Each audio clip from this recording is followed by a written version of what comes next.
Hello and welcome to another Arsenal Unfiltered. My name is Mark, and on today's pod you will hear a review and a kind of incident reaction to Arsenal 1, Shaktar Donetsk 0.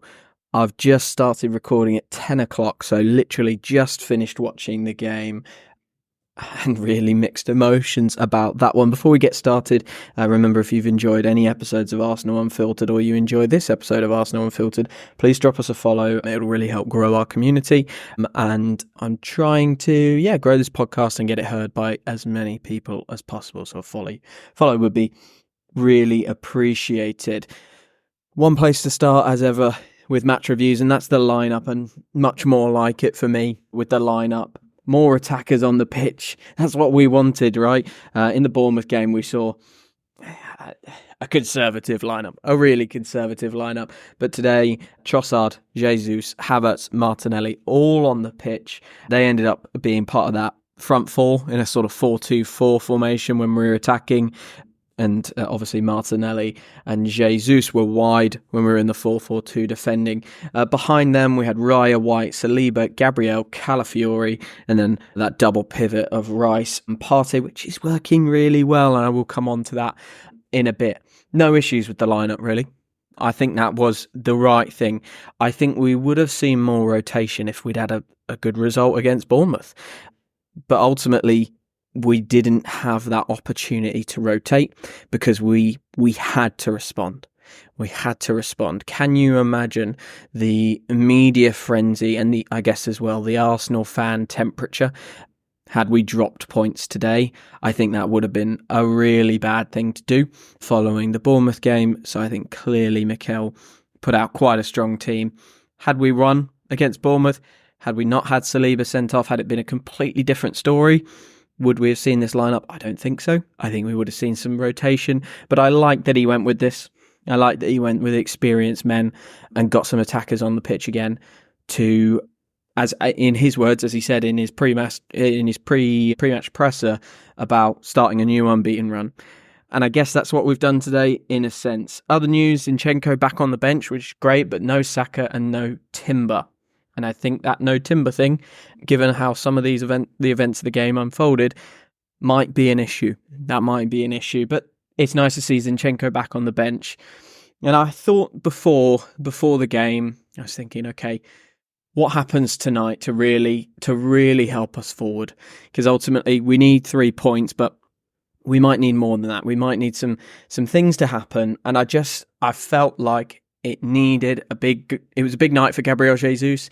He needed a performance, and we will come on to individual performances, but he extends his run of no goal in 22 games to no goal in 23 games. But I thought he was good. We will dive straight into our performance, I think, and a real tale of two halves. The first thing I want to talk about is how much attacking relationships matter. I think it was so clear today what we were missing in that Bournemouth game. Granted, we were at 10 men, so it's hard to analyse, but even before that, in the Bournemouth game, Kai and Trossard were so far away from each other, and today, really close, interacting. There was a wonderful relationship starting to develop, and I thought it was really good. And if we are going to see more games without Bukayo Saka, I think this is the relationship we need to build more of Kai and Jesus down the right. There were some combinations through the first half and into the second half, couple of moments where they combined really well to create a chance, create a crossing opportunity, and that was really positive to see. And Gabriel Martinelli, it feels like he has found himself again with the support of the players around him. Trossard was getting out there and supporting him. And Trossard, we've spoken before, it's been spoken about before, around Martinelli and Trossard, can they play together? And I think now that we've said to Trossard, actually just go and do that interior role, it's starting to develop. There might be something there in terms of a relationship, but we created a lot of chances against Shakhtar today just from the interaction of those players. Nothing too special, nothing groundbreaking, but a 1-2 here or there, an overlapping run here or there that allowed us to create a chance, create a moment. And to be fair, we especially in that first half, we created a lot. We scored one. Gabriel Martinelli scored, and we'll come on to analysing the goal in a second.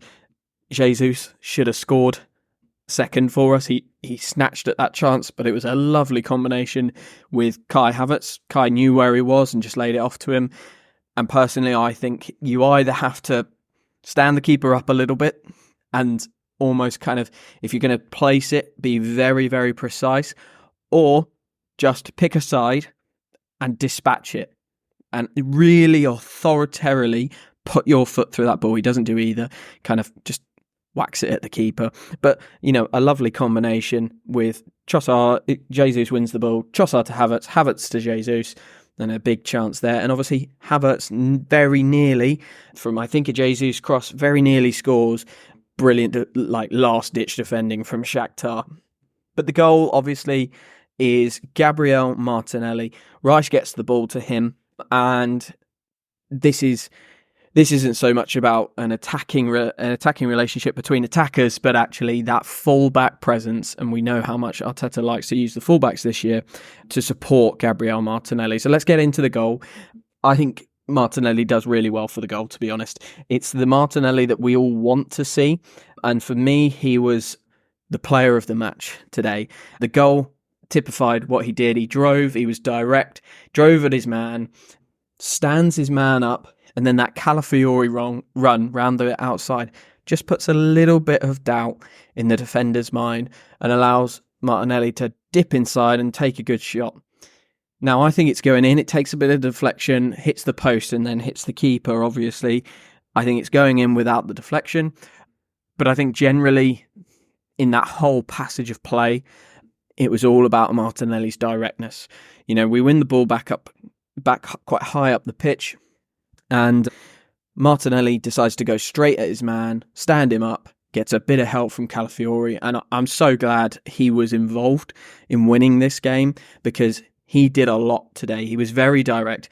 I think first minute he picked the ball up and just tore at his man, basically said to him, I'm here and I'm not going to make your evening in London very pleasant. This is not going to be a nice night for you. He delivered a cross in that first minute, and he did that all game. He was very direct. When he couldn't be direct, he was really careful with the ball. I think that's one thing you want from these players, these fast, wide players who are electric, who are about changing games with their pace. If they can't do that for a period of time in a game, whether it be actually the defenders just got on top of them for a bit, or your team are playing very high up, you've sort of got that territorial advantage, so you can't necessarily get in behind and have the space to run into. You want those players to still be really good with the ball. And that's what Martinelli gave us tonight. He was precise with his passing. He knew when to go at his man and when to actually say, I'm going to just check back inside, give this to Rice, give this to Calafiori, and we'll go again. He knew when to do that, and he knew when to be direct and go at his man and beat him, get a cross in, something like that. A number of really good crosses, I thought, from Martinelli tonight as well. 2 for Trossard, and obviously 1 for the penalty. We can discuss the penalty now. I don't think it's a penalty, so I'm not that annoyed at Trossard for missing it. Obviously, it strikes his hand. It does strike his hand. Is it a natural position for what he is doing? He's kind of running and he's half in the air. I think you could argue that either way. But I think the thing that makes it not a penalty is that the Arsenal player next in line was Kai Havertz, and there's 2 defenders in the way. So if that player's hand is not there, the ball gets cleared. And that's why I'm not too worried about it. It was a poor penalty from Trossard. I think it was a bit arrogant, just going straight down the middle. And I think that's a topic that we have to come on to. A little bit of, I'm just expecting to score here. And not enough conviction, not enough, real. There wasn't enough authority in the strike, was there? That was a really poor moment from Trossard, who I thought had generally quite a good game, was quite dangerous, had some quite nice touches, but that was a real shame. But yeah, in terms of the goal that we created and the chances we created, I thought Gabriel Martinelli was brilliant, and those attacking relationships really seem to matter. We had a very good first half and a good start to the second half. I thought our press was very, very effective. We were turning the ball over high up the pitch really regularly, which for me, I love that kind of football where you're forcing the opposition back. I mean, Martinelli chased down the goalkeeper on his own at one point. I thought that was brilliant. He gave them nowhere to go, and he ended up almost running backwards, nearly losing the ball to Martinelli and just having to boot it out. And that was fantastic. And the way we pressed was very good, but also when we pressed, pressed in sort of tight screens. And again, I think this is where the relationships on the pitch really matter. Last week, we saw Marino and Havertz trying to press, and you could tell that relationship wasn't quite right. They didn't know where each other was going to be. And I don't think Marino really understood that position. When you saw Trossard and Havertz do it, they were tight together, cutting off passing lanes, making sure that ball couldn't go into the middle of the park, and really acting as an effective screen across the front of our team structure. That was really, really positive. And then behind them, that Partey-Rice relationship is just starting to develop. We thought we'd see it a lot last year. Obviously, Partey was injured for a lot of last year. We're seeing it now. Partey seems in some of the best form I've seen him in for thick end of a year. Really good, combative again, like he was when he kind of first joined Arsenal, but still with that cultured passing. Him and Rice were nice and tight together, and we often see that box when we're attacking, but it was nice to also see it as two screens in front of the defence as well, and then obviously the wide players filling around the sides to make even more defensive solidity in front of the back four. So in terms of the first half, I'm not sure I can really fault it. Maybe our finishing, we probably should have put more of those chances away. And I mentioned the Jesus chance. He snatched at it. I think he rushed his performance generally, rushed a lot of moments that he had. And really what we need from him is a bit of calmness. But I thought that was one of his better performances in an Arsenal shirt recently. And I thought it was a shame to see him come off. I didn't want him to come off. I thought to myself, is that a sign that Saka's not going to be fit for the weekend? If we're taking Jesus off so early, is that the plan for Liverpool, that we're going to play him out there? So we've given him 60, 70 minutes tonight. I don't know. I would have loved to see him get 90 and really have a full go at getting a goal or getting an assist. But yeah, the first half, positive stuff. Some really nice attacking combinations thanks to our attacking relationships being reinstated and some very good pressing. On to the change then, I think, and I don't mean substitution, but the change in the game. And that probably came, I'm just checking back on my notes, I think it probably came around the 60-minute mark. So we started the second half okay. We made some chances. There was a big chance for Trossard after a Gabriel Martinelli cross. He had a header that he glanced wide, and it wasn't a bad start at all to the second half, but something changed. Something changed a lot. And our performance just went from very good, very professional, good in both attack and defence, and suddenly we lost our standard. It's probably the only way I could think of it. And I've written down in my notes, when we don't have Martin Ødegaard, that's obviously a very bad thing. He's an incredible player. But is what we miss most about Martin Ødegaard the fact that he is Mikel Arteta's eyes, ears and voice on the pitch?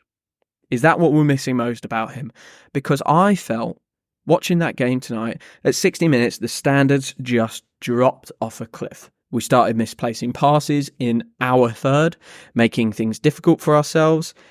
Calafiori had his incident. We'll come on to his injury in a moment. But he got bullied off the ball, basically, in front of our box. There was a under-hit Saliba pass.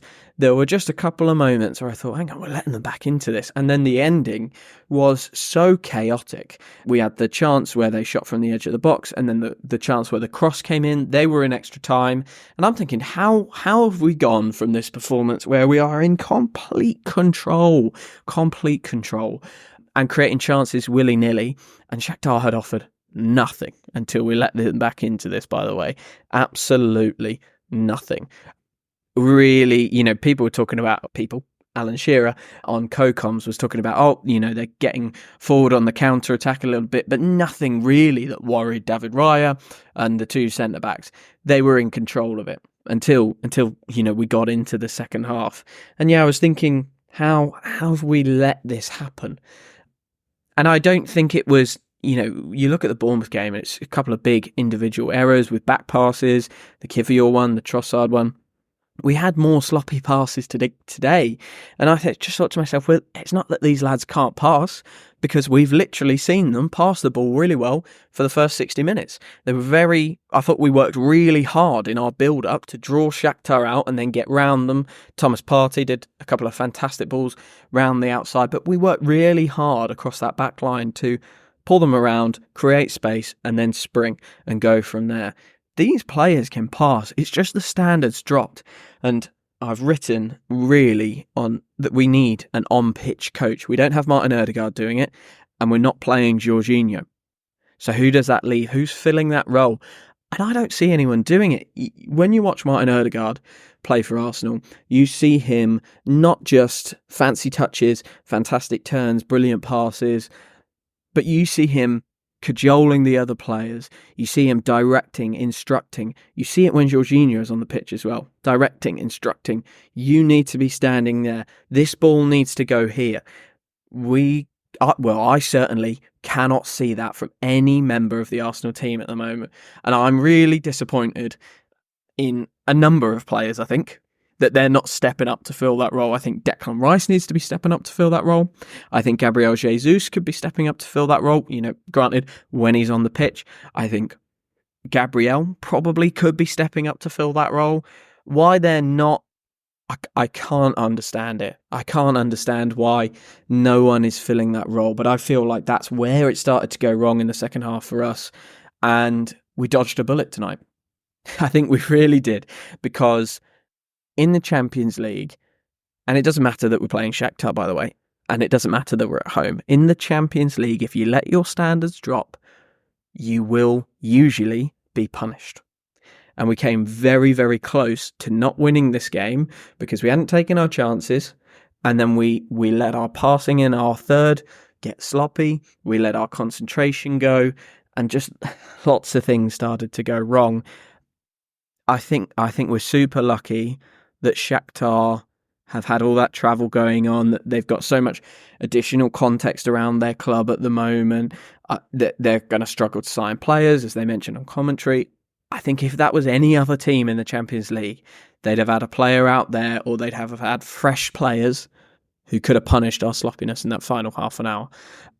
So, and like I said at the top, that would have been a bad place to be after the Bournemouth result. So worrying times for Arsenal, but I want to focus more on the 60 minutes that we were good and put faith in Mikel Arteta to get the boys right around that final 30 minutes, because that wasn't the Arsenal I know. The Bournemouth game wasn't the Arsenal I know under Mikel Arteta, and it's just a little bit of a worry. Another worry, and I hate to say it, is the Ricardo Calafiori injury. Now, we don't know what that is. We have no information right now. It's 10:20 following the game. Unfortunately to me, that looks like an ACL. It's a buckling motion. His hand went up instantly as if something had popped. He was able to start again and started running, and then almost immediately, maybe 2 minutes, went down, calling for a substitution, and walked straight into the dressing room. I don't think that looks good, and I'm touch wood, and I cross my fingers that I'm not right about that. But with Jurrien Timber not on the bench, and Calafiori now going off with this injury, which follows a very, very recognisable pattern, unfortunately very similar to the Timber pattern from a little over a year ago. That's worrying for me, especially as we're about to come up against Mohamed Salah, who is in good form at the moment. Good form. Really, really worrying times there at left back. But, maybe Zinchenko is fitter than we think. We'd love to have Tomiyasu available. But ultimately, we have probably the most left backs or players that can play left back in the league, and we seem to be losing them at an incredible rate. Thought Miles Lewis-Skelly did well when he came on, looked after the ball really well. Don't think he really misplaced anything for me. Like I said, for me, the star man was Gabriel Martinelli. He was direct, he was involved in the goal, really good at keeping the ball when he couldn't beat his man. I thought Thomas Partey did well, and I thought Kai Havertz did well as well. He had to kind of fill multiple roles in this game. In the first 60 minutes, he was really facilitating the other three forward players to be creative and get chances, and he was very, very efficient with the ball and helping them do that, and created a number of big chances. They probably should have had an assist when Jesus missed. And then when Shakhtar started to come on to us in that final 30 minutes, and especially in the last few moments, he had a number of moments where he won a free kick or he won a throw-in for us to get us out from positions where we couldn't play out because our passing had got so sloppy. So I thought those guys did well. I don't think anyone in particularly had a bad game, but our standards as a team dropped quite drastically in the final 30 minutes. Like I say, I have faith in Mikel Arteta to put that right before the Liverpool game. A bit of a 7 out of 10 performance for me tonight. One of those where I'd give us a 9 out of 10 for how we started the game and a 5 out of 10 for how we finished it. So, average it out, we get a 7. At the end of the day, we've got the points, we've responded to the Bournemouth defeat, and we can go into the Liverpool game knowing we've had a midweek win, perhaps with a touch of fortune, it should have been more comfortable. We had a penalty, we had big chances. However, the win has been acquired, 3 more points, and a good start to our Champions League campaign. If you zoom out a little bit, 2 wins and a draw, no goals conceded. What would I like to see in the Liverpool game? I think we need to see 90 minutes where the standards don't drop. We need to see attacking players on the pitch taking chances, and we need to see not a lack of conservatism from Arsenal, because I don't think going gun-ho against Liverpool is going to give anyone success there, but we need to see a good balance between attacking priorities and defensive priorities. So yeah, that is the Shaktar Donetsk, Arsenal 1, Shaktar Donetsk 0 reaction pod, instant reaction, review, whatever you want to call it. If you enjoyed this episode, please follow Arsenal Unfiltered on Apple Podcasts and now Spotify. We're on Spotify now.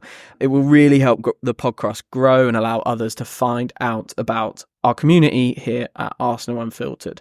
Thank you for following. Thank you for listening, and I'll speak to you very, very soon.